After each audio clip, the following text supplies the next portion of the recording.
অভিনন্দন, ধন্যবাদ যে আমাদের আমন্ত্রণে আপনারা এসেছেন।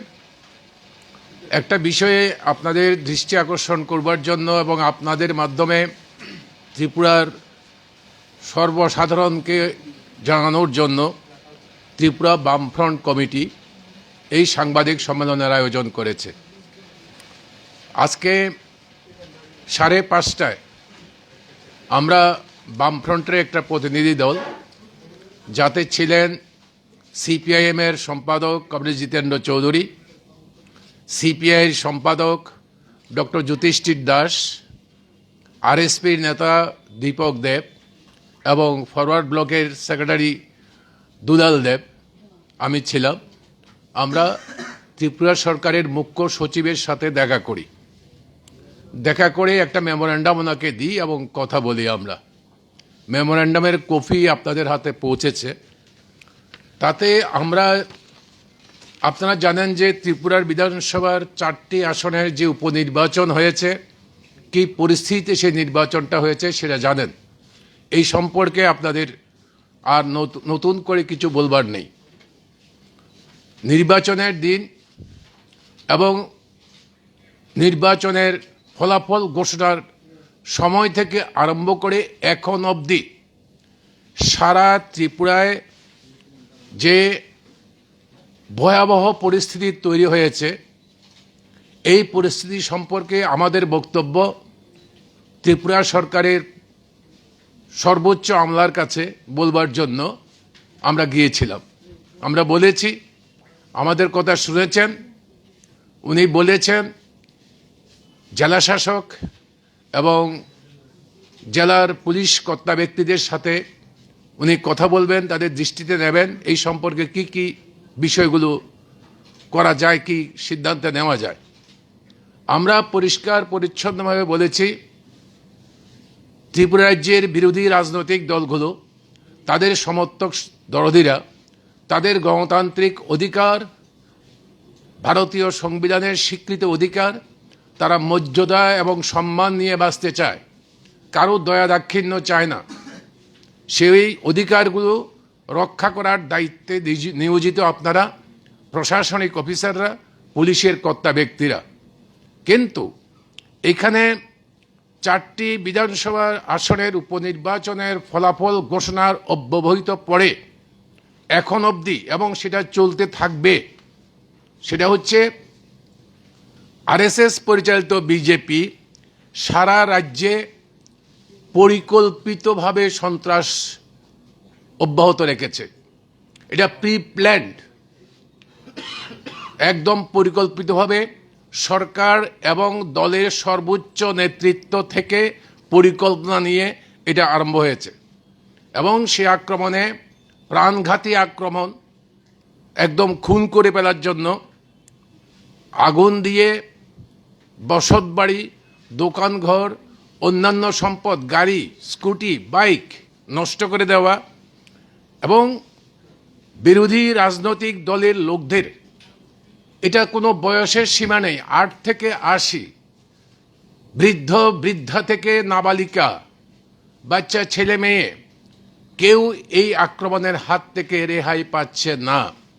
এবং এটা শুধুমাত্র সিপিআইএম এবং বামপন্থী দলগুলির বিরুদ্ধে নয়, বিজেপির বিরোধী সমস্ত রাজনৈতিক দলগুলো এই আক্রমণের শিকার হয়েছে।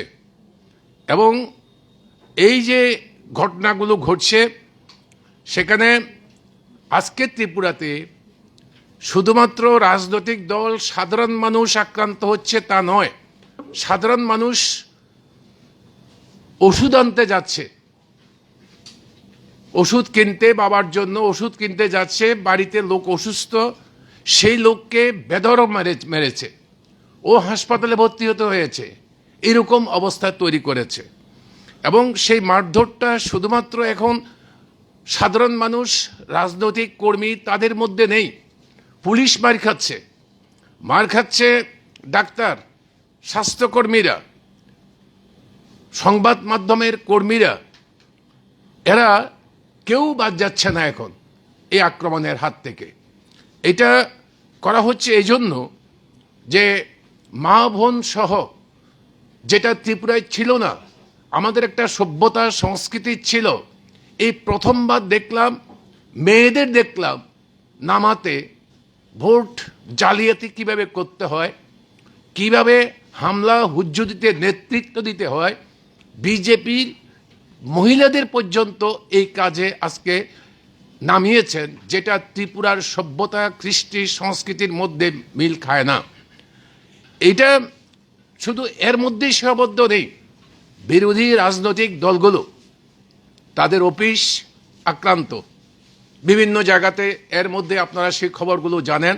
সে আপনার সাবরুম থেকে ধর্মনগর পর্যন্ত বিরোধী রাজনৈতিক দলের, শুধু সিপিআইএম এবং বামপন্থী নয়, কংগ্রেস দল এবং অন্য দলের অফিসও আক্রান্ত হয়েছে, পুড়ে দেওয়া হয়েছে। কেন এটা করা হচ্ছে? এটা মনে রাখা দরকার যে আমরা যেটা মনে করি বামপন্থীরা, ফেসিবাদ চায় ভীতির পরিবেশ জনগণের মধ্যে বিরাজ করুক। ভীতির পরিবেশ যদি থাকে, এটাই হচ্ছে মূল পরিকল্পনা আরএসএসের, যে একটা ভীতির পরিবেশ তৈরি করো, যাতে করে মানুষ তার রুটি রুজি, অন্ন, বস্ত্র, বাসস্থান, শিক্ষার কথা উচ্চারণ করতে না পারে, তার জীবনকে রক্ষা করা। আমি বাঁচতে চাই, এটাকে রক্ষা করাই সবচেয়ে বড় দায় হয়ে পড়ে। এরকম একটা পরিবেশ, আতঙ্কের পরিবেশ তৈরি করতে চায়, এবং সেটার পরিকল্পনা নিয়েই তারা এটা এই যে অব্যাহত গতিতে চালাচ্ছে। এটা একটা দিক। দ্বিতীয় আক্রমণ হচ্ছে এক্সটর্শন অফ মানি, তথাকথিত বিজয় উৎসব। আপনারাও জানেন, আমরাও জানি। এমনকি মাননীয় মুখ্যমন্ত্রী এখন যিনি, উনি নিজে জানেন উনি কিভাবে জিতেছেন। কাজেই এখন বিজয় উৎসবের নামে সাধারণ দোকানদার, সাধারণ মানুষ, লুট বাণিজ্য চলছে, লুট চলছে, চাঁদার জুলুম সারা রাজ্যের মধ্যে। আজকে এই বাজারে, কালকে ওই গ্রামে, পরশু অমুক জায়গাতে অবিরাম বিজয় উৎসব চলছে, এবং সেই বিজয় উৎসবের সমস্ত টাকা পয়সা মানুষের কাছ থেকে লুট করা হচ্ছে। এই রকম যখন ঘটনা, কোথায় প্রশাসন, কোথায় সরকার, কোথায় পুলিশ? পাত্তা দেখবেন না তাদের। পুলিশের কাছে যদি মানুষ আক্রান্ত হয়ে যায়, পুলিশ এফআইআর নিচ্ছে না। এফআইআরে যদি আপনি আসামিকে চিহ্নিত করে দেন, তাহলে পরে পুলিশের কোনো অফিসার, এক দুজন অফিসার আছেন যারা বলে নাম থাকলে এফআইআর নেব না, এফআইআর রেজিস্ট্রি হবে না, তোমার নাম বাদ দাও। এবং পুলিশ চাপ দিচ্ছে অপরাধীদের নাম বাদ দেওয়ার জন্য। পুলিশ এরকম একটি এফআইআর নিতে চায় না। আজ পর্যন্ত ২৬ তারিখ দুপুর থেকে আরম্ভ হয়েছে, শতাধিক নয়, আমাদের কাছে কালকে বিকেল থেকে আজকে পর্যন্ত ১৪৭টা অভিযোগ আছে। আমরা মুখ্য সচিবকেও দিয়েছি। এটা ১৪৭ দিয়েছি, বাকিটা পরে। আমাদের কাছে অসংখ্য অভিযোগ আরো আছে। বিভিন্ন কারণে, যোগাযোগের অসুবিধার জন্য কালকে বিকাল থেকে আজকের মধ্যে আমরা সবটা সংগ্রহ করতে পারিনি। এই অভিযোগগুলো আমরা করেছি, কিন্তু অবাক ব্যাপার হচ্ছে ২৬ তারিখ দুপুর থেকে নয়, শুধু এই সরকার প্রতিষ্ঠিত হওয়ার দিন আজ পর্যন্ত কোনো অপরাধী গ্রেপ্তার হয়নি। কোর্টের ইন্টারভেনশন ছাড়া এক দুটি ক্ষেত্রে গ্রেপ্তার হলে পরেও লঘু ধারা, যে ধারাতে জামিনযোগ্য, এই ধারা দিয়ে ওদেরকে পাশ কাটিয়ে দেওয়ার চেষ্টা করেছে। উল্টো দিকে যারা আক্রান্ত, তাদের বিরুদ্ধে গুরুতর অভিযোগে অভিযুক্ত করে মিথ্যা মামলা দায়ের করা হয়েছে। এইভাবে পুলিশের কাজ, পুলিশের একাংশের কাজ এটা এই চলছে। আমি বলেছি যে দোকান লুট, অগ্নিসংযোগ, নিরীহ মানুষের উপর আক্রমণ, একটি মানুষ, একটি অপরাধী এখন অবধি গ্রেপ্তার হয়নি। আমরা চিফ সেক্রেটারির কাছে এটাই বলেছি, এটা চলতে থাকবে কিনা। এটা চলতে দেওয়া যায় কিনা। আমাদের পরিষ্কার পরিচ্ছন্ন বক্তব্য যে আপনাদের মাধ্যমেও আমরা ত্রিপুরার সমস্ত রাজনৈতিক দল মত ধর্ম বর্ণ নির্বিশেষে আমাদের আবেদন থাকবে, না এটা আর মেনে নেওয়া যাবে না, প্রতিবাদ করতে হবে, গ্রামের সব মানুষ এসে ঐক্যবদ্ধভাবে প্রতিরোধ করতে হবে। দুর্বৃত্তদের হাতে ত্রিপুরাকে ছেড়ে দেওয়া যাবে না। দুষ্কৃতিকারীরা ত্রিপুরার গ্রাম শহর পাড়া দখল করবে, হাট বাজার অফিস আদালত স্কুল কলেজ দখল করে রাখবে, আর সাধারণ মানুষ চলাফেরা করতে পারবে না। এটা চলতে দেওয়া যায় না। এই পরিস্থিতিতে আমরা মুখ্য সচিবকে বলেছি, কেন তোমার পুলিশ সোমোটো এফআইআর নিচ্ছে না? মানুষ আতঙ্কিত। আমি আগেই বলেছি ফ্যাসিস্টরা চায় আতঙ্কের পরিবেশ, এবং সেটাতে তারা কম বেশি যে সফলতা অর্জন করতে পারছে না তা নয়। মানুষ আক্রান্ত হচ্ছে কিন্তু অভিযোগ জানাতে সাহস পাচ্ছে না, কারণ পুলিশ সাহায্য করবে না। কাজেই যতটুকু অভিযোগ করা হয়েছে সেখানে তো এফআইআর নাম আছে, বা নাম না থাকলে পরেও তোমার পুলিশ তদন্ত করতে পারে। আর তাও যদি না হয়, ঘটনা ঘটেছে, তুমি দেখেছো জ্বলে গেছে বাড়িটা, তারপরে কেন এফআইআর সোমোটো এফআইআর হবে না? পুলিশ কেন সোমোটো এফআইআর নেবে না? পুলিশকে সোমোটো এফআইআর নিতে হবে, এবং তদন্ত করে যারা প্রকৃত দুষ্কৃতিকারী অপরাধী, সেই অপরাধীদের চিহ্নিত করে তাদের গ্রেপ্তার করতে হবে, আদালতে তাদেরকে উপস্থিত করতে হবে, সেখানে যাই হবে হবে। দ্বিতীয়ত, আমরা বলেছি যে ত্রিপুরা সরকার 2018-তে ত্রিপুরা ভিকটিম কম্পেনসেশন স্কিম একটা স্কিম চালু করেছে, ত্রিপুরা সরকার করেছে সেটা। কাজে এই স্কিমে আমাদের ঘরবাড়ি পুড়িয়ে দিয়েছ, সম্পত্তি লুট করেছ, নষ্ট করেছ, আগুন দিয়ে ধ্বংস করে দিয়েছ, কেন কম্পেনসেশন পাবো না আমি? ডিএমরা তার অথরিটি, কর্তৃপক্ষ, তুমি ডিএমদের নির্দেশ দাও, আমরা দরখাস্ত করব, আমাদেরকে কম্পেনসেশন দিতে হবে, সমস্ত ক্ষতিগ্রস্তদের ক্ষতিপূরণ দিতে হবে। বিজয় উৎসবের নামে যে চাঁদার জুলুম, কাল বিলম্ব না করে সেই চাঁদার জুলুম বন্ধ করতে হবে। এই চাঁদার জুলুম পুলিশ ইচ্ছা করলে বন্ধ করতে পারে, দলবদ্ধভাবে মানুষের উপরে জোর জুলুম চাপাচ্ছে, এটা বন্ধ করতে পারে।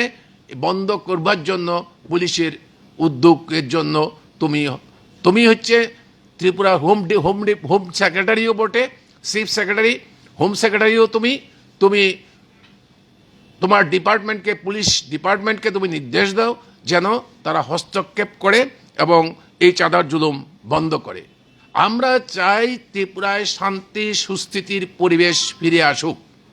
তার জন্য তোমার জেলা শাসক, পুলিশ সুপাররা প্রয়োজনে উদ্যোগ নিক, সাধারণ মানুষ এটাই চাইছে। আমরা ত্রিপুরায় শান্তি সুস্থিতি নিয়ে যে যার রাজনৈতিক ধর্মে বিশ্বাস করে এটা নিয়েই আমরা বাঁচতে চাই। এই জন্যই আমরা তোমার কাছে এসেছি, অন্য কোনো বিষয় আমাদের নাই, আমরা এটাই চাই। আমরা জানি, যখন একথা বলছি আমরা জানি তোমার পুলিশের একটি ছোট্ট অংশ আছে যারা সর্বোচ্চ আসনে প্রতিষ্ঠিত আছে, তারা আরএসএস এর ট্রেনিং ক্যাম্পে পুলিশের অফিসারদের পাঠায় তথাকথিত এনজিওর নামে আরএসএস থেকে ট্রেনিং প্রাপ্ত করার জন্য। সেই পুলিশের কাছে আমাদের বেশি প্রত্যাশা নাই। কিন্তু তুমি চিফ অফ দি অ্যাডমিনিস্ট্রেশন, তুমি হোম সেক্রেটারি, তুমি দেখতে হবে যে পুলিশ যেন নিরপেক্ষভাবে কাজ করে, পুলিশ যেন আরএসএস এর মতো এনজিওর হাতে ট্রেনিং প্রাপ্ত না হয়, তোমাকে দায়িত্ব দিতে হবে।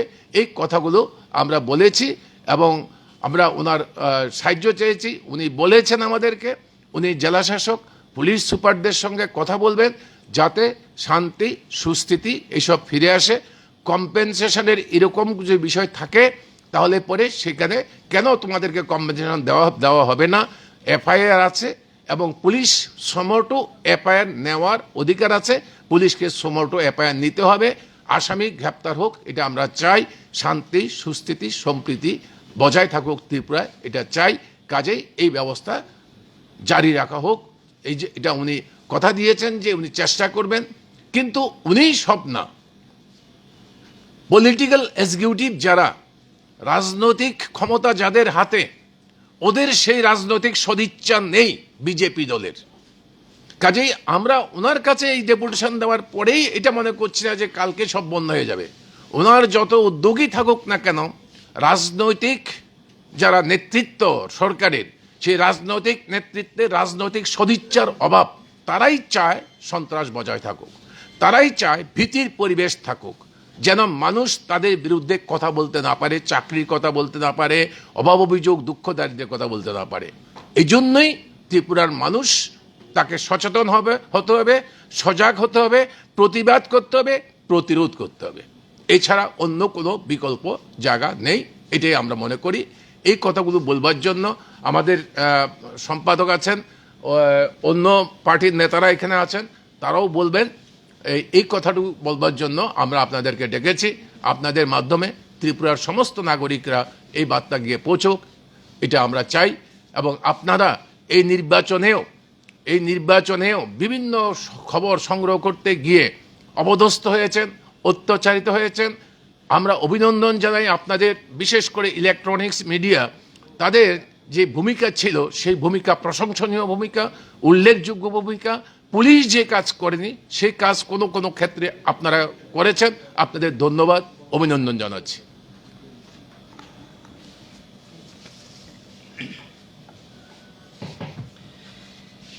এখানে আমাদের আজকে এই ডেপুটেশন দেওয়ার মূল উদ্দেশ্য বা তার কারণ আপনারা শুনেছেন। আপনারা তথ্য দেওয়া হয়েছে এখানে। এখন অবধি যে গণনার পর, গণনার আগে বা নির্বাচনের আগে, নির্বাচন চলাকালীন সময়েতে তো হয়েছেই, সবগুলো তথ্য নিয়ে আমরা দিইনি। আজকে সন্ধ্যা অবধি আমাদের কাছে যতগুলো আক্রমণের ঘটনা এসছে, মোট 147টি, 147। তার মধ্যে সিপাহীজলা জেলাতে 15টি, সিপাহীজলা কোনো নির্বাচন ছিল না। দক্ষিণ ত্রিপুরা জেলাতে 22টি ঘটনা, সেখানে নির্বাচন নেই। উত্তর ত্রিপুরা জেলা একটা নির্বাচন হয়েছে, কিন্তু সংখ্যাটা সেখানে কম, 2টি। ঊনকোটি জেলাতে 1টি।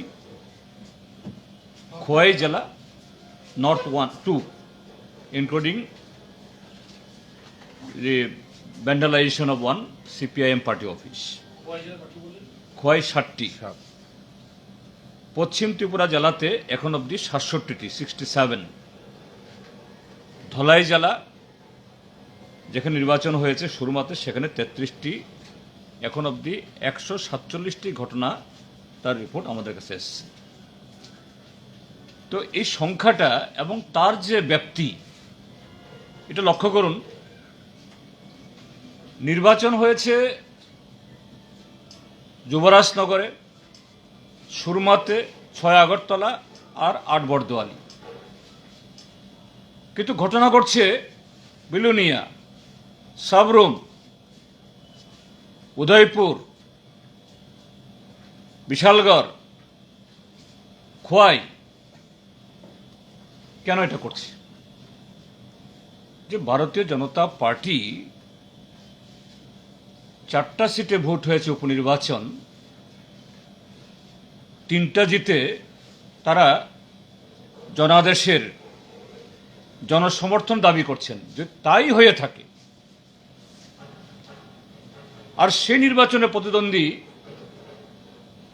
শাসক দলের সভাপতি, রাজ্যের এখন মুখ্যমন্ত্রীর দায়িত্ব সামলাচ্ছেন, আবার রাজ্যসভারও সদস্য, এমএলএ। আমি দেখলাম একটা ভিডিও ফুটেজে, আমি তো ডাবল সিলিন্ডার না 4 সিলিন্ডার। ত্রিপুরাজ্যে এরকম রেকর্ড আর অতীতে হয়নি, আর কখনো হবে না। এত পাওয়ারফুল। তো সেই পাওয়ারটা আপনি শান্তির জন্য, গণতন্ত্রের জন্য, উন্নয়নের জন্য এবং আপনার সুনামের জন্য ব্যবহার করুন। 4টা কেন্দ্রে বোধহয় 3টাতে জিতলেন, আর এইভাবে নগ্নভাবে মানুষের আক্রমণ করাতে হবে। আমি 26 তারিখের ভোট গণনার পর দিন থেকে আজকে অবধি প্রত্যেক দিন সকালবেলা আমি ঘুরছি। এই যে অরুন্ধতী-নগর, সূর্যমণি-নগর, যেখানে ভোট ছিল না, কাঞ্চনমালা ভোট ছিল না, তারপর এদিকে রামনগর, নয়নীমোড়া, ইন্দ্রনগর, তারপর যে এতে এই জিবির পাশে, মানে বিভৎসতম ঘটনা। রাত 1:30টার সময়তে একটা বাড়িতে গেট ভেঙে ঢুকে, দরজা ভেঙে ঢুকে শাবল দিয়ে আমাদের একজন কর্মী, তিনি এগুলো আঁচ করে সরেছিলেন। তার কন্যা একটা নার্স, তার গলা টিপে গিয়ে ধরছে। আরেকজন লোক তার পায়ে আঘাত করছে ইয়ে দিয়ে, লোহার ইয়ে দিয়ে, তোমার বাবাকে এনে দাও, মেরে ফেলবো। এটা মাত্র 11 বছরের মেয়ে। রাত 2টোর সময়তে সে বাড়ি ভেঙে তাদের আলমারি, টিভি, রান্নার জন্য গ্যাসের চুলা, বাড়ির স্কুটার সব ভেঙে তছনছ। কি সংস্কৃতি! তারা রাষ্ট্রবাদের কথা বলে। রাষ্ট্রবাদ মানে তো রাষ্ট্রের মানুষের তাদের জীবন জীবিকা, তাদের নিরাপত্তা এটাই সুনিশ্চিত করবে। কিন্তু এই রাষ্ট্রবাদ তো হিটলারবাদ। আজকে ডক্টর মানিক সাহারা, বিপ্লব দেবরা ত্রিপুরার যে হিটলারবাদ চালাচ্ছেন, আমরা তার বিরুদ্ধে শুধু আজকে ডেপুটেশন দিয়ে আসলাম তা না, মুখ্য সচিবকে বলেছি, আপনি শুধু একজন যে আমলা না, আপনি একটা সাংবিধানিক একটা অফিস আপনি হোল্ড করছেন। কাজেই সেখানে থেকে যে সাংবিধানিক দায়িত্ব পালন করার যে এই 3টা দাবি, আমরা 14টা দাবি আমরা দিইনি, যে 99টা নাম আমরা আপনাদের কাছেও দিয়েছি, বাকিটা পরে সেভ দিতে পারিনি। তার মধ্যে একটা ভালো অংশের এফআইআর হয়েছে, আরেকটা অংশ তারা কনসিকুয়েন্সেসের ভয়ে, ইন্টিমিডেশনের ভয়ে, পরবর্তী সময়তে আক্রমণের ভয়ে এখনো সাহস করছেন না, হয়তো দেবেন অনেকে। আমরা বলছি তারা দিক বা না দিক, এটা সাংবিধানিক প্রতিষ্ঠানের দায়িত্ব আক্রান্ত লোকের খবর, বক্তব্য শোনা, তাদেরকে জাস্টিস দেওয়া। পুলিশ যেন সুমোটো তার ইনভেস্টিগেশন করে এবং কালপ্রিটদের গ্রেপ্তার করার ব্যবস্থা করে এবং তাকে ক্ষতিপূরণ দেওয়া হয়। তার সাথে আমরা শুধু এখানে না, আমরা চাইছি আগামী 2 তারিখ জানি কিবার পরে, শনিবার বিকাল 4টায় আমরা এই ইয়েতে প্যারাডাইস চমুনিতে আমরা বামফ্রন্টের তরফ থেকে একটা প্রতিবাদ সভা আমরা করব। গোটা দেশকে আমরা জানাবো যে ভারতীয় জনতা পার্টি তাদের সুশাসনের নামে, সবকা সাথ সবকা বিকাশ সবকা বিশ্বাসের নামে কিভাবে আজকে মানুষের সাংবিধানিক অধিকার কেড়ে নিচ্ছে। ভোটটাকে এটা একটা মানে ভোট না, এটা তথ্য দেখলেই দেখা যায়, যেখানে গত বিধানসভা নির্বাচনে 90% বেশি ভোট হয়েছে, এবার এটা নেমে এসছে 77%। 13% মানুষ কেন ভোট দিতে গেল না? যদি তাদের এই সুশাসনে মানুষ যদি এতই ইতে থাকেন, আর তাও ছাপ্পা ভোট দিয়ে এই 77% করেছে। ছাপ্পা ভোট না হলে পরে কি হতো? এটা 67% হতে কষ্ট হতো। সারা দেশকে আমরা জানাবো, কাজে আপনাদেরও আবেদন থাকবে 2 তারিখে আমাদের এই প্রতিবাদ সভা প্যারাডাইজ চমুনিতে হবে। এটা আমাদের বক্তব্য যাতে তুলে ধরেন গণতন্ত্রের স্বার্থে, শান্তির স্বার্থে এবং সাংবিধানিক অধিকারের স্বার্থে। তার সাথে এটাও বলতে চাই যে আজকে আইন শৃঙ্খলার অবনতি যেভাবে ঘটছে, এবং এটা তো আগে থেকেই ঘটেছে, এটা আরও যেভাবে আমরা এই নির্বাচনে দেখেছি যে পুলিশের উচ্চতলার সবচেয়ে প্রভাবশালীদের একটা অংশের যে তাদের যে নিকম্মার জন্য, নিকম্মাগিরির জন্য এই যে ঘটনা হয়েছে, এটা যদি বন্ধ না হয়, আমরা চিফ সেক্রেটারি বলেছি, এ রাজ্যে একটা সময়তে বিস্ফোরণ হবে। আমরা চাই না মানুষ তার আত্মরক্ষার জন্য, অধিকার রক্ষা করার জন্য আইন হাতে তুলে ধরুক। কাজে তার জন্যই আমাদের 3 নম্বর প্রস্তাব যে চিফ সেক্রেটারি আপনি আপনার সিভিল এবং পুলিশ অ্যাডমিনিস্ট্রেশনকে নির্দেশ দিন তারা সাব ডিভিশন লেভেলে, থানা লেভেলে যাতে অল পার্টি মিটিং করে এই যে বর্গীয় হানা চলছে এগুলি বন্ধ করা হয়। এটা না হলে পরে মানুষ চুপ থাকবে না এবং তার অঘটন ঘটবে। এটা যেন না ঘটে এটা দেখা দরকার অ্যাডমিনিস্ট্রেশনকে। আমরা চাই না এরকম হোক, গণতান্ত্রিকভাবেই যাতে মানুষ তার প্রতিবাদ, প্রতিরোধ এগুলি করে, সেই পরিবেশ যেন বজায় রাখা হয়। এই হলো আমার তরফ থেকে সংযোজন। আমাদের বন্ধুরা কিছু বললে বলতে পারে।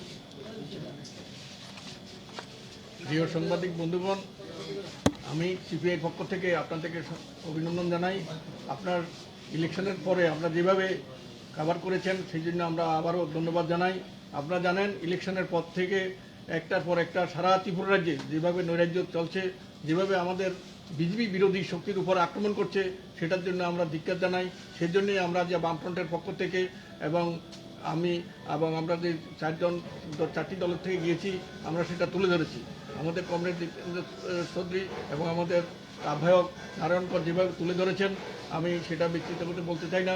আমি শুধু বলবো ত্রিপুরার যে সরকার আছে সেই সরকার সেটা বন্ধ করার জন্য অবিলম্বে পুলিশ প্রশাসনকে তার নির্দেশ দিতে হবে।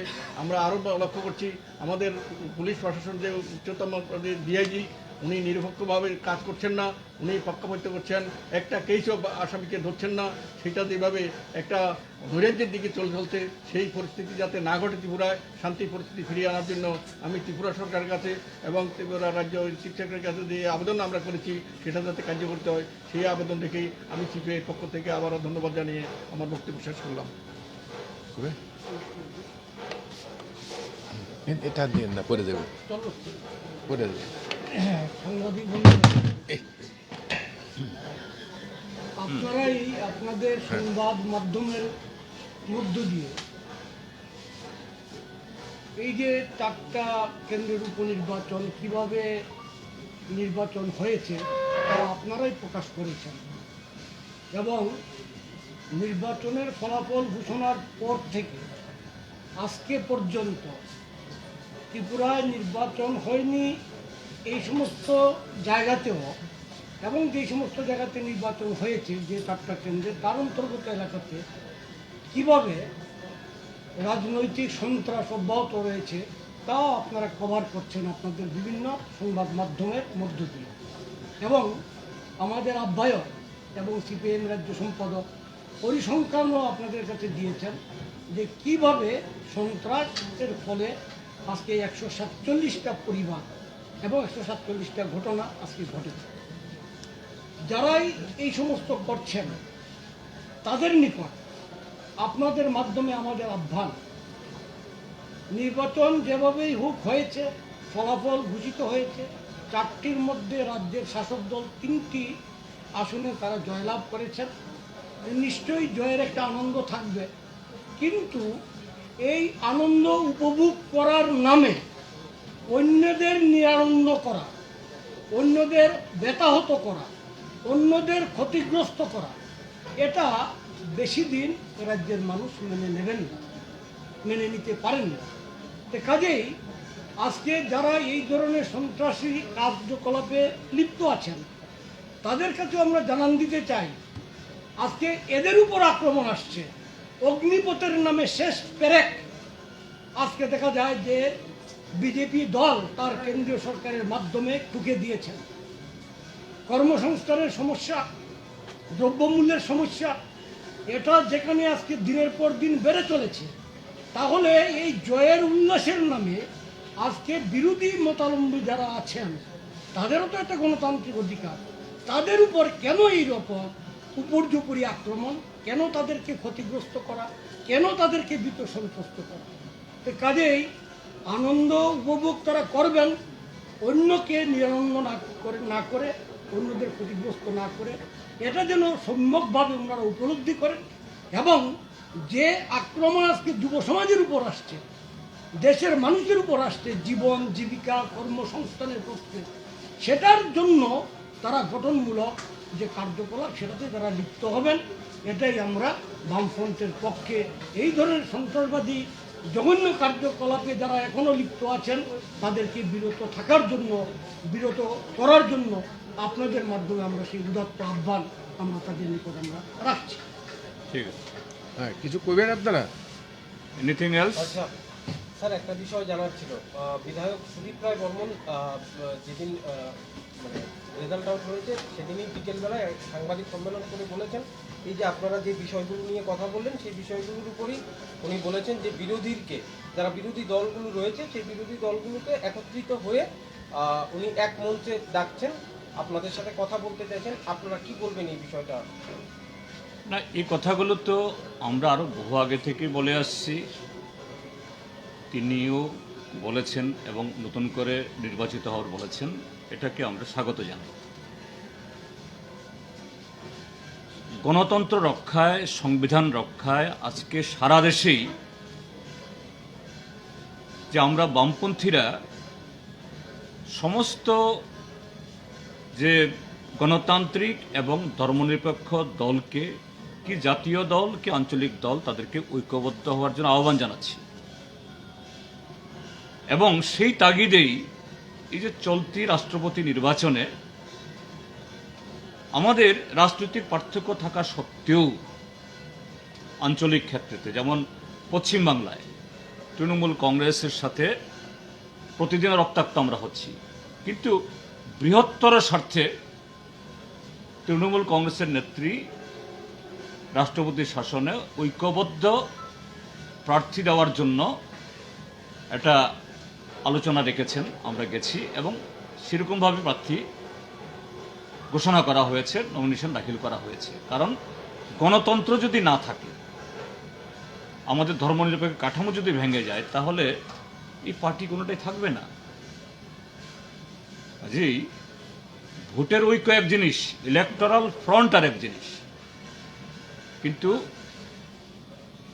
সংবিধান গণতন্ত্র রক্ষায় পলিটিক্যাল অ্যাক্টিভিটি, পলিটিক্যাল ফ্রন্ট, এটা পার্লামেন্টের ভিতরেও আমরা করি, ফ্লোর অ্যাডজাস্টমেন্ট, বাইরেও কৃষক আন্দোলনে, শ্রমিক আন্দোলনে, এবং অবশ্যই ত্রিপুরাজ্যের মতো জায়গা যেখানে গণতন্ত্র নেই, গণতন্ত্র পুনরুদ্ধারে কীভাবে এটা সম্ভব তিনিও বলছেন, আমরাও বলছি। দেখা যাবে কিভাবে হবে এটা। সেই কথাটাই বললাম, এটা চিঠির মানে চিঠির চাইতে তো আমরা বললাম যে না, গণতন্ত্র রক্ষায় কিভাবে ঐক্যবদ্ধভাবে ফ্যাসিস্টদেরকে রুখা যায়, তার জন্য চিঠি আসলেই যাব, না গেলে যাব না, বা নালে কথা হয় না তা না, এর বাইরেও কথা বলা যায় এবং কথা আমরা বলিও মাঝে মধ্যে বিভিন্ন ইস্যুতে। কাজেই এটা এই সময়ের সারা দেশের জন্যই একটা জরুরি একটা প্রয়োজন, আমাদের দেশের যে সার্বভৌমত্ব এবং সংবিধান এবং স্বাধীনতা রক্ষায়। জনগণকে প্রতি প্রতিবাদ এবং প্রতিরোধের কথা বলেছেন। এই প্রতিবাদ এবং প্রতিরোধের নেতৃত্ব কে দেবে? এক। 2 নম্বরে, এর আগেও আপনারা রাজ্যপালের সাথে দেখা করছেন, তারপর সন্তোষ প্রকাশ করেছেন, আপনারা সন্তুষ্ট হয়ে এই ব্যবস্থা নেবেন, সেই রাজ্যপালই পরিবর্তন হয়ে গেল। এখন যে সিএস, যে সরকারের সিএস এর কাছে আপনারা গেছেন, আপনারা কতটুকু আশাবাদী যে রাজ্যপাল আর মুখ্য সচিব ব্যবস্থা নেবেন? আমরাও সরকার চালিয়েছি এবং চিফ সেক্রেটারি তার ক্ষমতা কতটুকু আছে আমরা জানি না, এরকম না, এবং তিনিও আমাদেরকে বলছিলেন, কারণ আমরা জানি।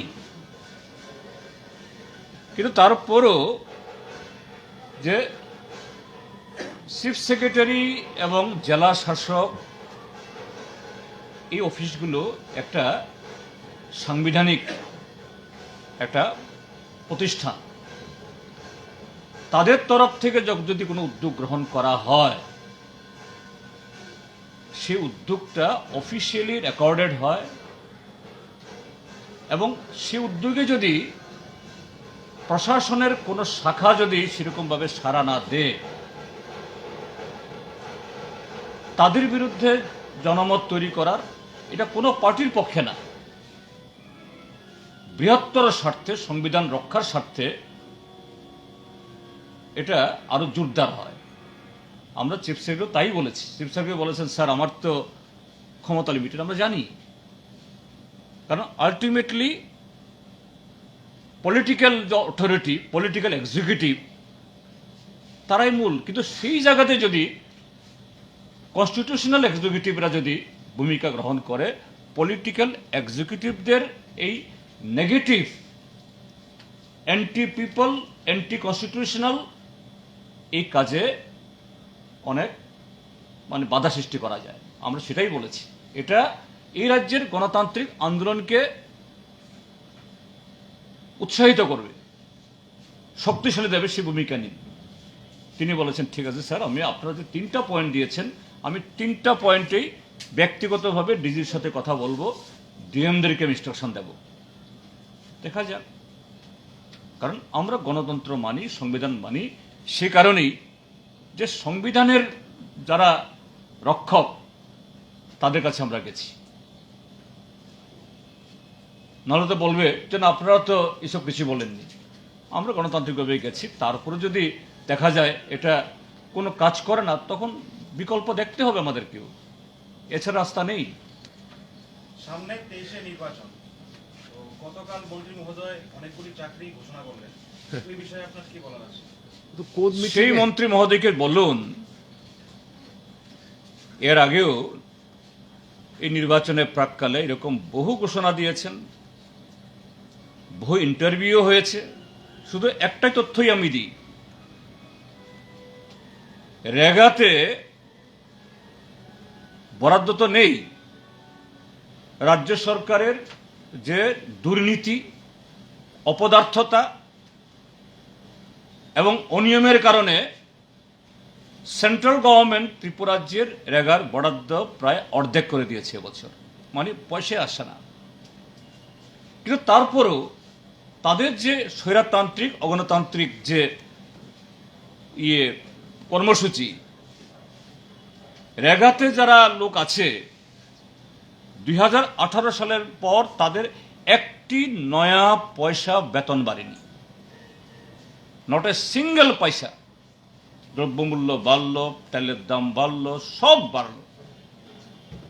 রেগাতে যারা ইঞ্জিনিয়ার আছেন, টেকনিক্যাল অ্যাসিস্ট্যান্ট আছেন, কেরানির কাজ করেন, আরো নানা ধরনের কয়েক হাজার, এরা থাকতেই তারা একটা পরীক্ষা নিলেন। 10 কোটি টাকার উপরে তাদের কাছ থেকে, ত্রিপুরা রাজ্যের বেকারদের কাছ থেকে এই ফি তুলেছেন, 10 crores।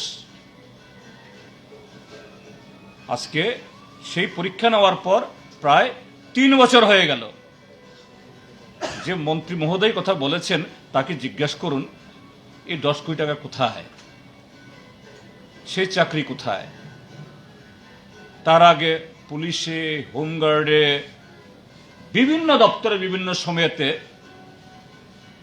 ওই যে টিআরবিটি না কি জানি, বহু ইন্টারভিউ নেওয়া হয়েছে।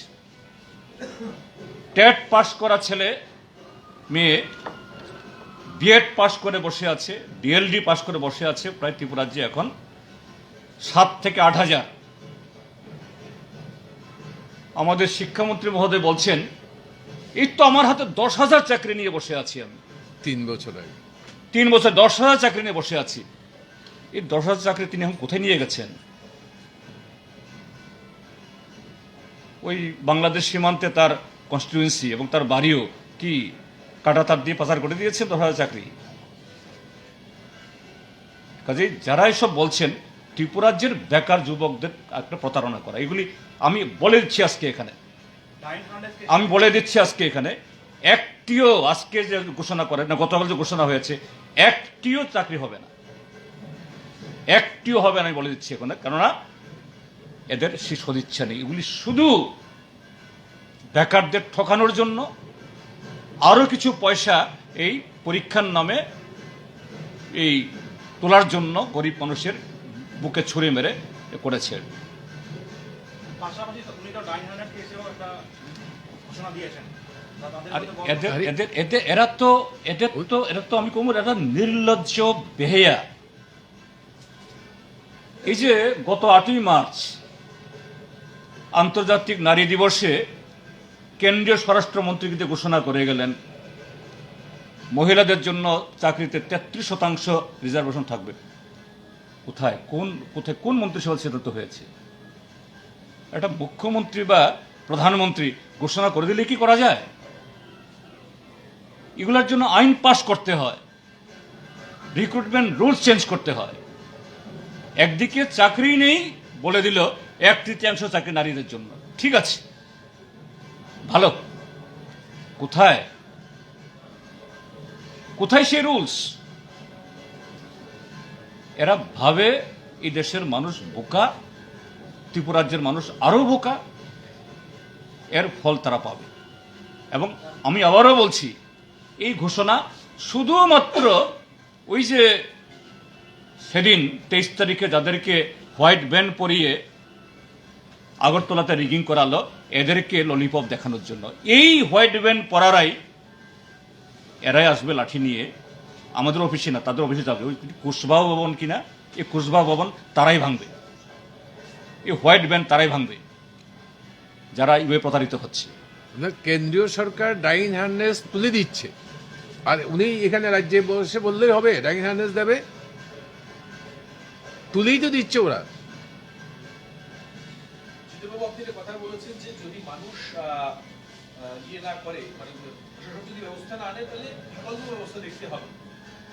নারায়ণবাবু আপনি একটু বলেছিলেন একটা কথা যে মানুষকে জেগে উঠে প্রতিহত করতে হবে, প্রতিরোধ করতে হবে, এবং কোনোভাবেই মানে অ্যান্টি সোশ্যালদের হাতে, গুন্ডাদের হাতে ছেড়ে দেওয়া যায় না।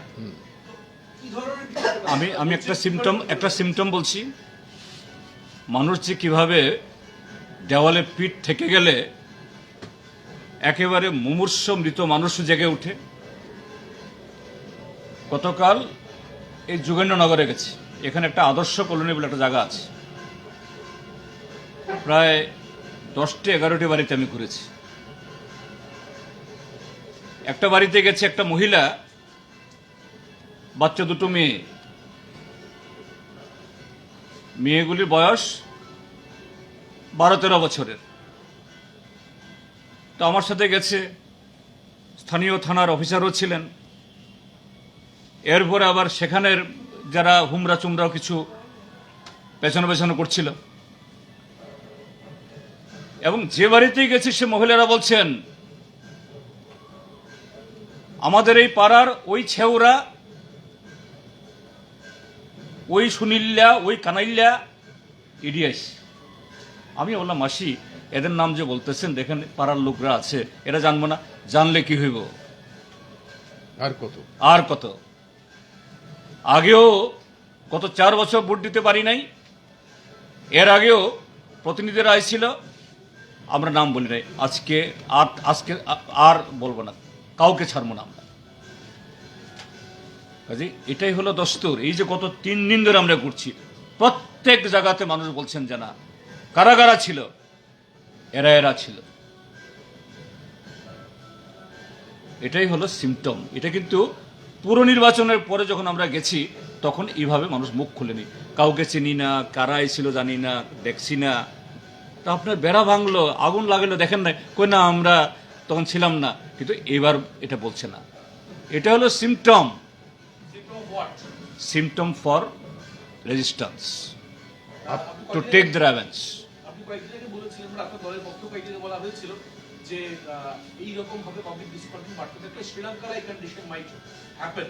আজকে আপনি বলেছেন যে পাবলিক মাইট মানে you don't want the public. সেটা I am echoing that only because you see November and now it is June.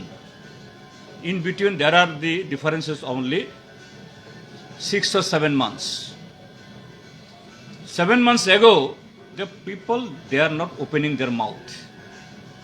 They are not identifying the names of the culprits. Now openly and daringly they are unfolding the names of the culprits. That is the preparation, that time it is now being prepared.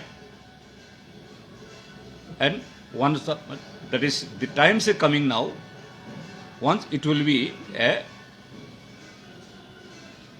blast like. You feel a public explosion of this? Yes, Yes. of course there will be there. আপনি দেখেননি 3বার বাধা দিয়েছে, তারপরে vote দিতে গেছে, 3বার বাধা পেয়েছে। আপনি দেখেননি ভোটের লাইনে সিপিআইএম এর ভলান্টিয়ার না, লেফটের ভলান্টিয়ার না, কংগ্রেসের ভলান্টিয়ার না, ভোটার নিজে আইডেন্টিফাই করেছে বিলোনিয়া থেকে লোক এসেছিল, সেই লোককে কলার চেপে ধরেছে। এটা কি মানুষের প্রতিবাদ প্রতিরোধ না? মানুষ এগিয়ে আসবে, দৃঢ় বিশ্বাস আমাদের। এবং এবার যে আরেকটা সিমটম, সাবরুম থেকে, জুলাইবাড়ি থেকে, বিলোনিয়া, ঋষ্যমুখ, রাজনগর থেকে রিগিং বাসরা আসছে 23 তারিখের আগের দিন, কেউ বাসে কেউ ট্রেনে, সেখানেই ফটো ছেপে পাঠিয়ে দিচ্ছে, এই গুন্ডারা যাচ্ছে। আগরতলার কোন সরকারের বাড়িতে, কোন রায়ের বাড়িতে, কোন ভূমিকার বাড়িতে শেল্টার আছে, সেখান থেকে গোপনে ফটো তুলে আপলোড করে দিচ্ছে। এই জন্যই বলছি, যারা ভাবছেন যে এই গুন্ডা মস্তানদের দিয়ে বারবারই এরকমভাবে পার হয়ে যাবেন, এই পার পাবেন না। এই উপনির্বাচন এটা হলো তার একদম ইঙ্গিত দিচ্ছে আগামী দিনের আসন্ন যে বিস্ফোরণের একটা সংকেত। এবং আপনারা সংবাদ মাধ্যমের যারা প্রতিনিধি, আপনারাও সেই পরিবারের, সেই সমাজের, এই যে এবার সংবাদ মাধ্যম থেকেও যেরকমভাবে তার একটা প্রতিরোধ, সত্য তুলে ধরার যে সাহস আমরা দেখলাম, that's what this is the reflection of the total situation. আপনি কোন প্রতিষ্ঠানের আমি জানি না, মানে টিভি হোক আর পত্রিকা হোক, কিন্তু সংবাদ সংগ্রহ করার যে আর্স, মানসিকতা সাংবাদিকদের দেখেছি, কর্মীদের দেখেছি, এটা কি করে বলবো বলুন? আমি সংবাদ মাধ্যম যারা প্রতিষ্ঠানের কর্তা ব্যক্তিদের সম্পর্কে কোনো মন্তব্য করতে চায়, তারা কতটুকু দেবে, কতটুকু এই করবে, সেটা তাদের ব্যাপার। এটার সঙ্গে অনেক কায়েমি স্বার্থ জড়িত। কিন্তু সংবাদপত্রের বা সংবাদ মাধ্যমের কর্মীদের যে আশটা, এটাকে দেখুন শুধু মানুষের প্রতিবাদ। কর্মীরা তো নির্দিষ্ট হইতে না, এদেরও তো মন মানসিকতা আছে। 23 নিয়ে আপনাদের কি সামনে নির্বাচন, আর কয়েকদিন বাকি, কিছুদিন বাকি রয়েছে, 23 নিয়ে কতটুকু প্রস্তুত? বললাম তো 2000 মানুষ যখন তৈরি, আর সে মানুষ কি কার বিরুদ্ধে তৈরি? এই যে 5টা বছর তারা প্রতারিত হচ্ছে, এই 5টা বছর তারা ঠকেছে, বঞ্চিত হয়েছে, ফিল করছে তারা they are dejected, they are deprived, they are humiliated। কাজে সেই জায়গাতে ত্রিপুরার যে দুটোই আছে, একটা anti left, either it is BJP today or Congress yesterday, আর একটা আছে লেফট। কাজেই লেফট অ্যান্টি ল্যাব যখন ত্রিপুরা রাজ্যের মানুষের জনমানুষ থেকে হারিয়ে যাচ্ছে, লুপ্ত হচ্ছে ক্রমশ এবং আরও ডুববে, automatically lab will come out immersed as a মানে ভিক্টর। কাজে দেশের যে আমাদের প্রিপারেশন সে মানুষকে নিয়েই হবে এবং হচ্ছে। উপনির্বাচনে তো একটা মহড়া দিল, এখন পর্যন্ত চলছে আক্রমণ, সন্ত্রাস, অগ্নিসংযোগ, দেশে তো আরো বেশি হবে, কিভাবে প্রতিরোধ করবে? আমি শুধু সিম্পল অঙ্ক দিচ্ছি, 8 বর্দোয়ালিতে মুখ্যমন্ত্রীকে জেতাতে হবে, নতুবা 1 মাসের মাথায় আবার মুখ্যমন্ত্রী পরিবর্তন করতে হবে। এটা শুধু ত্রিপুরার বিজেপির মাথা ব্যথা না, সবচেয়ে মাথা ব্যথা হলো নরেন্দ্র মোদী, অমিত শাহ। এই 8 বর্দোয়ালি জেতানোর জন্য সাবরুম থেকে ধর্মনগর সব জায়গা থেকে গুন্ডা মস্তান আনতে হলো। 2023-এ তো শুধু 8 বর্দোয়ালির ভোট হবে না, 60টা বর্দোয়ালির ভোট হবে। তখন কোত্থেকে এত লোক পাওয়া যাবে? হিসাবটা করো। আর 2023-এ আজকে এই যে পা চাটা কিছু পুলিশের একটা অংশ যারা আজকে যাদের কানামাছি খেলায় এরা পার পেয়ে গেছে, তারাও জানছে, ত্রিপুরা রাজ্যের প্রশাসন এবং পুলিশ এরাও জানে এই সরকারের ক্ষমতা আর মাত্র 6-7 মাস। কিন্তু তাদের তো বক্তব্য, মুখ্যমন্ত্রী মানিক শাহর বক্তব্য হচ্ছে যে দেশের 60টা নিয়ে আসবে। তো বিপ্লব দেব তো বলেছে 47 যদি থাকবে এবং সিপিএমকে ইয়েতে বঙ্গোপসাগরে ডুবিয়ে দেবে। 3 তো কাটাখালি ডুবে গেলেন।